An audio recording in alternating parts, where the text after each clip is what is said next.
All right, today we're going to dive into a universe that exists inside every single living thing, and that includes you. We're talking about the bustling, microscopic city that is the cell, the absolute fundamental building block of all life. So let's get started. So let's kick things off with a little puzzle. Think about it. You've got a massive blue whale, a tiny mushroom popping up in a forest, and you sitting right where you are. On the surface, you couldn't be more different, right? But what if I told you there's a deep, profound connection that links all of you at the most basic level? What could that possibly be? Well, the answer, the secret to life itself, really, is hiding in plain sight. It's inside a concept whose name literally means a small room. This is the invisible architecture that builds every single living thing on our planet. And that small room is, you guessed it, the cell. The name actually comes from the tiny, box-like rooms that monks lived in. And it fits because every organism is either one single cell or, like us, a massive colony of them. Each one is a buzzing, self-contained universe. And that simple idea, it's the foundation for all of biology. But we didn't figure this out overnight. It took centuries to piece this whole puzzle together. It all started way back in 1665, when a guy named Robert Hooke peered at a piece of cork and saw all these tiny boxes he called cells. Then you have to fast forward almost 200 years to 1839, when Schleiden and Schwann finally proposed that, hey, maybe all living things are made of these cells. And the final crucial piece came in 1855, when Rudolf Virchow declared that every cell has to come from another cell. And boom, you've got the cell theory. Okay, so we know what a cell is, but it turns out life isn't just built on one single blueprint. Instead, the living world is split into two vast empires, this huge, fundamental division that happened billions of years ago.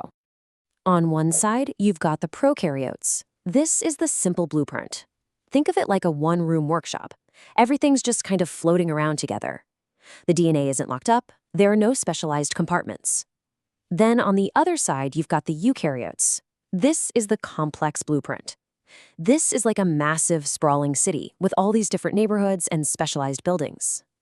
It's got a secure central command center for its DNA, the nucleus, and tons of other little departments called organelles. Now, the prokaryotes, which include bacteria and archaea, these guys were the original inhabitants of Earth. They are the true masters of survival. Their simplicity is actually their greatest strength. It lets some of them, these so-called extremophiles, live in boiling hot springs or deep-sea vents, places where literally nothing else could survive. But for the rest of our time today, we're going to explore that other, more complex empire. We are going on a guided tour inside a eukaryotic cell, our very own cellular city. Let's go see the incredible machinery that makes you, well, you. All right, first stop on our tour is the most important landmark in the whole city, the nucleus. This thing is City Hall, the main library, and the central command center, all rolled into one heavily guarded building. So what's inside? This is where the cell keeps its chromosomes, the master DNA blueprints that contain every single instruction needed to build and run the entire city. It's all protected by a double-layered wall called the nuclear envelope, and it's from in here that all the orders are sent out to the city's factories. So once those orders are sent out from the command center, where do they go? Well, we're heading out into the city's noisy, bustling industrial zone, the endoplasmic reticulum, or ER for short, and the ribosomes. This is where the actual work gets done. So here's how this whole operation works. These tiny little dots, the ribosomes, are the assembly lines. They read the instructions sent from the nucleus and start building proteins. A lot of them are stuck to what we call the rough ER, this big network that helps make and ship those proteins. And right nearby, you've got the smooth ER, which handles other jobs, like making fats and storing stuff. Okay, so once all these proteins and fats are made, you can't just let them float around. That would be total chaos. They have to be sorted, packaged, and shipped to exactly the right address. For that, we're heading to the city's central post office, the Golgi apparatus. Think of the Golgi as the world's most efficient logistics hub. It receives the raw products from the ER, puts some finishing touches on them, and then packages them up into these little bubbles called vesicles. These are like the cell's delivery trucks, each one tagged with a specific destination, making sure every single package gets exactly where it needs to go. It's just an incredibly sophisticated system. Of course, none of this, not the building, not the shipping, none of it could run without energy. A city needs power, right? And for that, our cellular city has its very own power plants, the mighty mitochondria. These are the powerhouses churning out a molecule called ATP, the universal energy currency that fuels pretty much everything the cell does. But here's where it gets really wild. Mitochondria have their own separate DNA, and the evidence for this is overwhelming. They were once free-living bacteria that got swallowed by another ancient cell billions of years ago, and they just stayed. It means that, in a way, we are all chimeras, a fusion of two ancient life forms. How cool is that?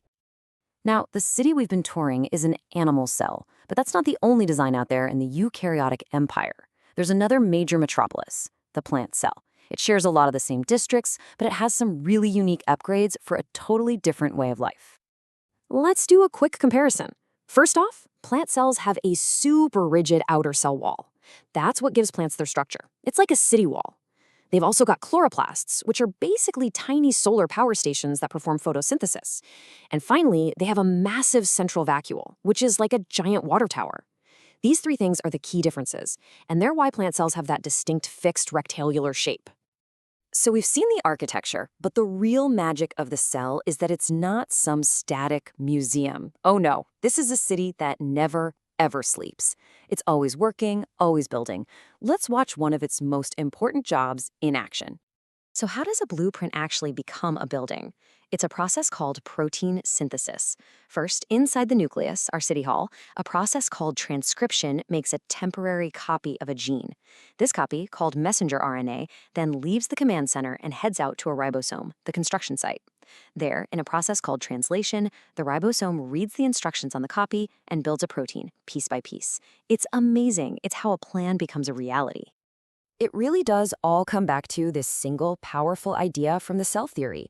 Every single thing an organism does, from the blinking of your eye to the growing of a giant tree, it's all just the result of trillions of cells doing their jobs in perfect coordination. And just to give you a sense of the sheer scale of this, let's talk numbers. Your body isn't just one thing. It's a massive, sprawling society made of about 30 trillion individual cellular cities, all working together. 30 trillion. It's a number that's almost impossible to comprehend. And that leaves us with one last kind of mind-bending question to think about.